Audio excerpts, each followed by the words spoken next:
Oximeter बहुत पुराना हो गया, उसको बदल दो।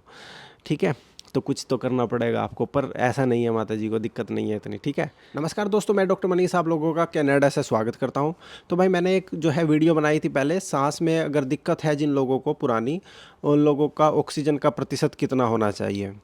तो ये वीडियो जो है इस पर काफ़ी लोगों के कमेंट आते रहते हैं। हाल फिलहाल में किसी एक भाई का कमेंट आया था कि उनकी मम्मी को सांस में जो है दिक्कत है, अब वो ऑक्सीजन लगा रहे हैं 2 लीटर पर, और 2 लीटर पर ऑक्सीजन लगाने के बाद भी ऑक्सीजन का जो लेवल है वो 95 जा रहा है।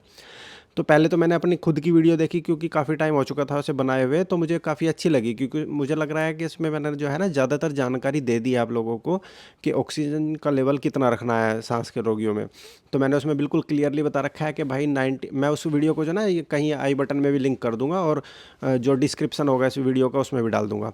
तो सबसे इम्पोर्टेंट बात मैंने उसमें बता रखी है कि भाई 90 से ऊपर मतलब ज़्यादा ना जाएं, 90 तक रख लें। 88 रह जाएगा तो कोई बात नहीं, आपका मरीज को नुकसान नहीं होगा।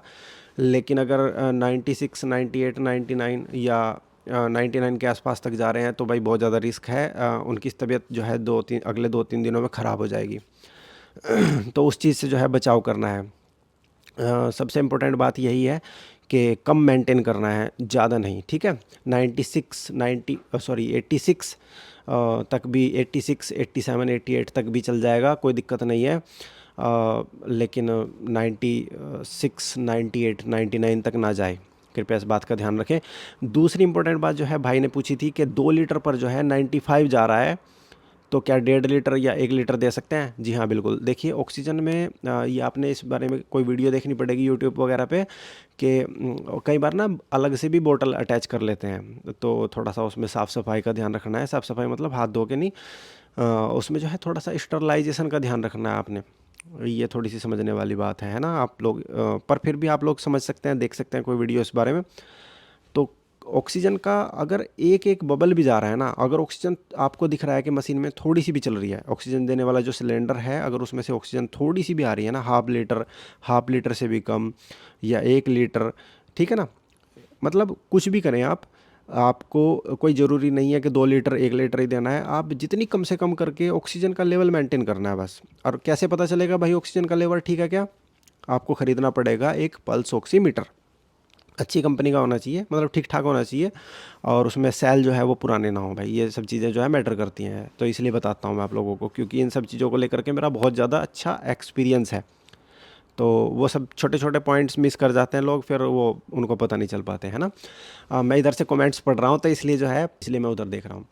और इसमें सबसे इम्पोर्टेंट बात आप लोगों को समझने की यही है कि भाई पल्स ऑक्सीमीटर आप लगा कर रखिए उंगली पे, और अपने पास रखिए, ताकि आप बार बार घर पर जो है, अगर ट्रीटमेंट कर रहे हैं ना, उन लोगों के लिए यही बात है जो लोग घर पर बार बार चिकित्सा कर रहे हैं, तो उन लोगों को जो है पल्स ऑक्सीमीटर से ही पता चलेगा कितना है।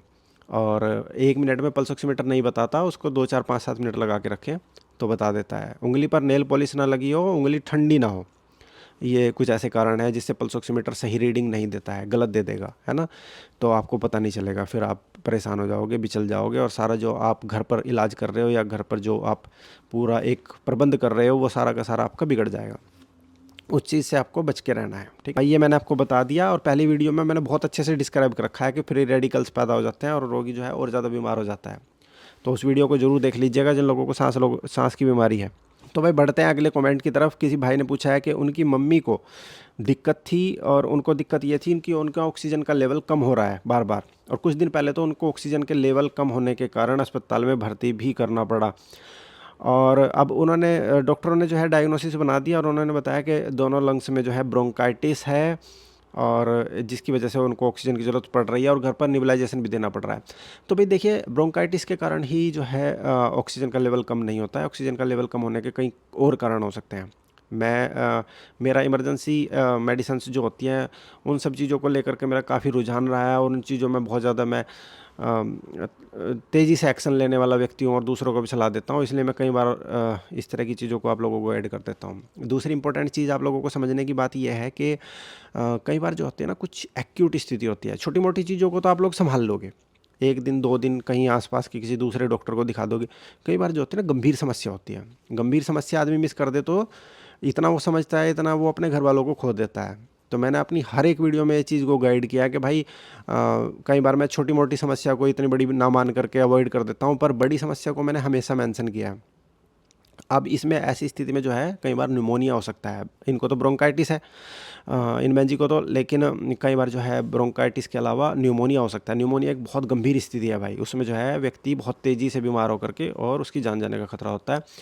फेफड़ों में इन्फेक्शन हो जाता है बहुत ज़्यादा तेज़ी से, इस तरीके का। कई बार फेफड़ों के अंदर पानी भर जाता है और कई बार जो है पल्मोनरी एम्बोलिज्म हो जाता है, उसमें भी सांस में दिक्कत होती है। कई बार जो है हार्ट फेलियर हो जाता है, मतलब जो है दिल कैस कुछ ऐसी स्थिति में फंस जाता है व्यक्ति के उसका जो दिल है वो पंप अच्छे से नहीं कर पाता, जिसकी वजह से हार्ट फेलियर हो जाता है और एकदम बहुत तेज़ी से, मतलब ये तेज़ी से पैदा होने वाली समस्याएं हैं। लेकिन जिन लोगों को काफ़ी दिनों से खांसी चल रही है, समस्या चल रही है, बलगम पीले रंग का आता है, खांसी रहती है, बलगम आता रहता है, इस तरह की जो समस्याएं हैं, सांस चढ़ा चढ़ा सा रहता है, सांस फूला सा रहता है, उन लोगों को भाई उन लोगों को भी अपनी ऑक्सीजन चेक करने की ज़रूरत है। और उन लोगों को अगर जैसे मान लीजिए पता चल गया कि इनको तो कि ब्रोंकाइटिस है ना, कि जो फेफड़ों की जो नलियाँ हैं उनके अंदर सूजन है, तो वो सूजन भी जो है धूल धुएँ गर्दे से, इन सब चीज़ों से और होका बीड़ी पीने से भी होती है ना। तो इनके पीछे कई सारे कारण हो सकते हैं। अगर इस तरह की स्थिति है तो निबुलाइजेशन ये घर पर कर रहे हैं। ऑक्सीजन भी अगर डॉक्टर सजेस्ट कर रहा है ना, खुद से नहीं लगाना कि भाई उठा करके लगा ली ऑक्सीजन के यही इलाज होता है ना, उसमें दिक्कत हो जाएगी। तो अगर पहले एक बार फिजिशियन को दिखाओ, थोड़ा बहुत खर्चा होगा कोई बात नहीं, लेकिन घर का अपना प्रबंध उसके बाद कर सकते हैं हम। अब इनको जो है ऑक्सीजन ये घर पर लगा रहे हैं, निबुलाइजेशन लगा रहे हैं, तो निबुलाइजेशन दो भाई निबुलाइजेशन के लिए एक अलग से वीडियो बनाऊंगा कि मुझे लग रहा है कि आपका फिजिशियन ही आपको अच्छे से सजेस्ट कर देगा। 2,000 रुपये के आसपास की मशीन आती है, 1400-1500 या 2000 के आसपास की, वो आप खरीद सकते हो। और निबुलाइजेशन के जो है रेस्प्यूल घर ला करके आप कर सकते हो, ये भी अच्छा एक तरीका है। पर ये सिर्फ जो रेस्प्यूल भाप देते हैं ना, मतलब निबुलाइजेशन जो देते हैं हम लोग, है ना, रेस्प्यूल डाल करके, भाई वो एक टेम्परेरी इलाज है। वो एक बार को सांस की नली खोल देगा, वो कोई पक्का इलाज नहीं है, पर उसको करते रहना पड़ता है ना। अब वो कह रहे हैं कि ऑक्सीजन वगैरह निबलाइज दे करके के हमने घर पर रख रखा है, कहाँ लेकर के जाएं, क्या करें, किन डॉक्टर को दिखाएं और क्या करेंगे। तो देखिए भाई, इनमें फिजिशियन ही इलाज कर देता है, ठीक है, इसमें आपको बहुत ज़्यादा परेशान होने की ज़रूरत नहीं है। भारत में हमारे जो है फिजिशियन ही इसका इलाज कर देता है। इसके साथ साथ अगर फिर भी आप लोग को दिखाना चाहते हैं और इसका बहुत ही अच्छा इलाज चाहते हैं तो भाई पल्मोनोलॉजिस्ट की एक बार सलाह ली जा सकती है, बिल्कुल, इसमें निश्चित रूप से ये चीज़ ओपन है। अच्छा, एक और क्वेश्चन आता है, मुझे लंग्स में फाइब्रोसिस है, ऑक्सीजन कम रहता है, श्वास में तकलीफ़ है, कफ है, तो क्या करें? अच्छा भाई, एक बहुत गंभीर समस्या है। लंग्स की फाइब्रोसिस जो है वो एक अपने आप में भाई जिन लोगों का जिन व्यक्ति का भाई ये कमेंट है, वो मैं माफ़ी चाहता हूँ कि भाई उनको डरने की ज़रूरत नहीं है। मेरी वीडियो अगर वो देख रहे हैं दोबारा से पलट करके, हालांकि दो वीक पहले का उनका जो है ये कमेंट है, तो उन लोगों को डरने की ज़रूरत नहीं है। लेकिन हाँ, फाइब्रोसिस जो है एक बहुत गंभीर समस्या है। बहुत अभी जो पीछे लंग्स में फाइब्रोसिस बहुत सारे लोगों को हुई थी कोविड में, है ना। तो या फिर जो है अगर न्यूमोनिया होता है तो फाइब्रोसिस हो जाती है, इसलिए इन सब चीज़ों से बचाव करना बहुत ज़रूरी है। और हमारे जो देश है भाई, इंडिया में बहुत ज़्यादा तेज़ी से ये लंग्स के इन्फेक्शन फैलते हैं एक दूसरे में, कंजस्टेड इतना है और लोग बचते भी नहीं है। और जिन लोगों को होती है वो दूसरों को लगाते हैं यार, ज़बरदस्ती जा करके, मास्क नहीं लगाते, बहुत गंदा हिसाब किताब है। खैर, उसमें मैं भी कुछ नहीं समझा सकता सबको, लेकिन अब इनको कफ भी है और भाई इनको फाइब्रोसिस है मित्र। फाइब्रोसिस का कोई बहुत ज़्यादा पक्का इलाज नहीं होता है। कुछ जो अपनी देसी दवाइयाँ होती हैं उनको लेकर के मैं आप लोगों के सामने एक बार आऊँगा कोई वीडियो लेकर के, ताकि कुछ जो इलास्टिसिटी होती है बेसिकली लंग्स की वो ख़त्म हो जाती है, और जो सेल्स होती हैं, जो एपिथेलियल, जो वहाँ की जो दीवारें होती हैं, वो एक प्रकार से काम करना बंद कर देती हैं। ऑक्सीजन का आदान प्रदान अंदर बाहर नहीं हो पाता है, इस तरीके की स्थिति हो जाती है। 70 साल की उम्र में ऑक्सीजन कितना होना चाहिए, और ऑक्सीजन बार बार घट रहा है? तो देखिए, हाँ, 70 साल की उम्र में है, अगर भाई धूम्रपान करते हैं और 70 साल की उम्र तक जा रहे हैं तो फिर जो है निश्चित रूप से लंग्स पर प्रभाव आएगा, और जिसके कारण ऑक्सीजन कम हो जाएगी। खांसी भी रह सकती है इनको, और बलगम भी आ सकता है इनको, ब्रोंकाइटिस अक्सर इन लोगों में देखा जाता है, सीओपीडी इन लोगों में देखा जाता है। तो भाई इन व्यक्ति की ऑक्सीजन का प्रतिशत भी वही 88 के आसपास तो मैं मान के चलता हूँ कि कम से कम होना चाहिए।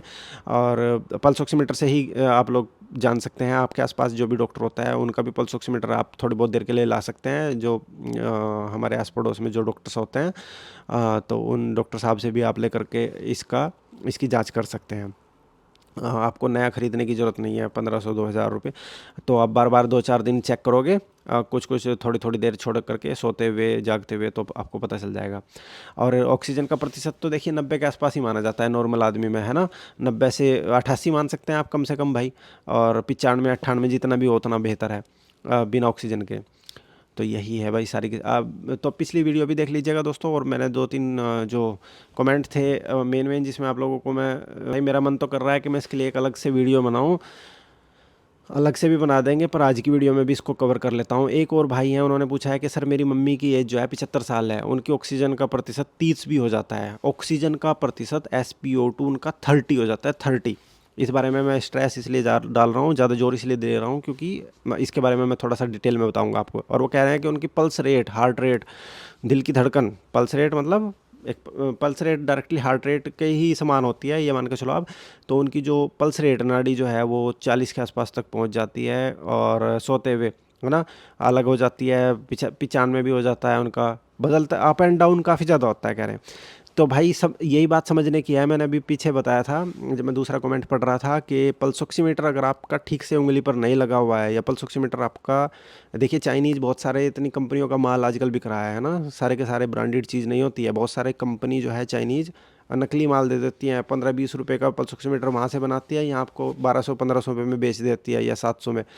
तो आपने कोशिश करनी है कि अच्छी क्वालिटी का ले लें, ठीक है। पल्स ऑक्सीमीटर एक बार खर्चा होगा, पर अच्छा, उससे कम से कम हमें बात तो पक्की पता चलेगी। ऐसे नकली पल्स ऑक्सीमीटर लेके घूमने का कोई फ़ायदा नहीं है। तो भाई मुझे आपके पल्स ऑक्सीमीटर में फ़ाल्ट लग रहा है।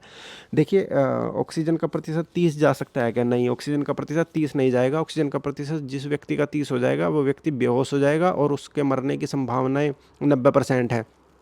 तो ऑक्सीजन 30 नहीं रहा है उनका, माता जी का गलत है ये रीडिंग। तो ऑक्सीजन 30 नहीं है उनका। ये इसके पीछे कुछ कारण होते हैं। मैं जैसे बता रहा हूँ कि महिलाएं जो है नेल पेंट लगाती हैं, तो नेल पेंट ना लगा हो, नहीं तो पल्स ऑक्सीमीटर ठीक से काम ना करेगा।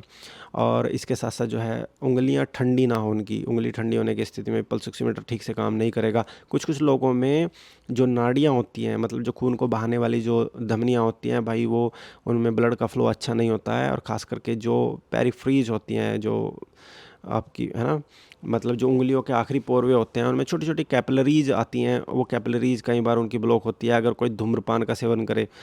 उस स्थिति में तो रेनॉल्ड्स डिजीज़ भी होती है एक, उसमें भी ऐसा हो जाता है। तो जो है ये पल्स ऑक्सीमीटर की रीडिंग गलत है भाई, है ना। ऐसा नहीं होगा तो हार्ट रेट भी 40 नहीं जाएगी। हार्ट रेट 40 होने पर भी व्यक्ति बेहोश हो जाता है, और दिल की धड़कन भी 40 नहीं जाती है। तो मुझे तो बिल्कुल ही रीडिंग गलत लग रही है। और यकीन कीजिए आप मेरा, इसमें कुछ ना कुछ फॉल्ट है। मतलब उंगली हिलाते हैं, हाँ, अगर पल्स ऑक्सीमीटर आपकी उंगली पर लगा हुआ है और आप उंगली हिला रहे हो, है ना, तो भी आपकी रीडिंग गलत आएगी। जिस समय पल्स ऑक्सीमीटर उंगली पर है, उस समय उंगली हिलनी भी नहीं चाहिए। ये सब बहुत इंपॉर्टेंट कारण है 2-3, है ना, जिससे बिल्कुल रीडिंग गलत हो जाती है। और आपकी जो कह रहे हो ना, अप डाउन नहीं हो रहा, वो जिस टाइम पे सही रीडिंग आती है ना, उस टाइम पे पल्स ऑक्सीमीटर आपका सही काम करता है।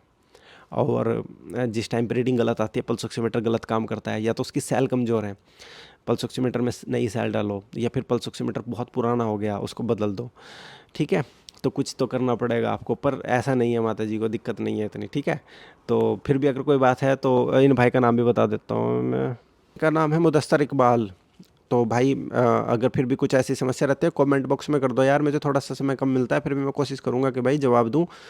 2024 में तो मैंने वादा कर रखा है भाई, ये पूरी कोशिश करने की कि भाई मैं ज़्यादा से ज़्यादा जवाब दूँ। हो सकता है मेरी वीडियो देख करके बहुत सारे लोग बोर भी हों, तो उससे कोई मतलब नहीं है। जिन लोगों को ज़रूरत है भाई, अगर उनमें से 5 लोगों को भी काम आ रही है, तो मैं तैयार हूँ वीडियो बनाने के लिए। और बस आज की वीडियो में यही था सब कुछ।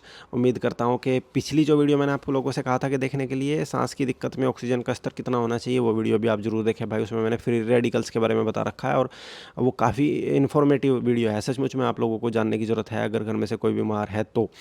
और इस वीडियो को भी आप देख सकते हैं। इसमें 2-3 मैंने चीज़ें ऐसी कवर कर दी जो पिछली वीडियो में जो क्वेश्चन उठे थे वो कवर कर दिए हैं। अब अगली वीडियो में कोई क्वेश्चन उठेगा, और पिछली वीडियो में भी अगर कोई ऐसा क्वेश्चन है, मैं पढ़ता जाऊँगा, तो उसको भी मैं आप लोगों को बताने को तैयार हूँ। मिलते हैं फिर किसी और वीडियो में, तब तक के लिए नमस्कार।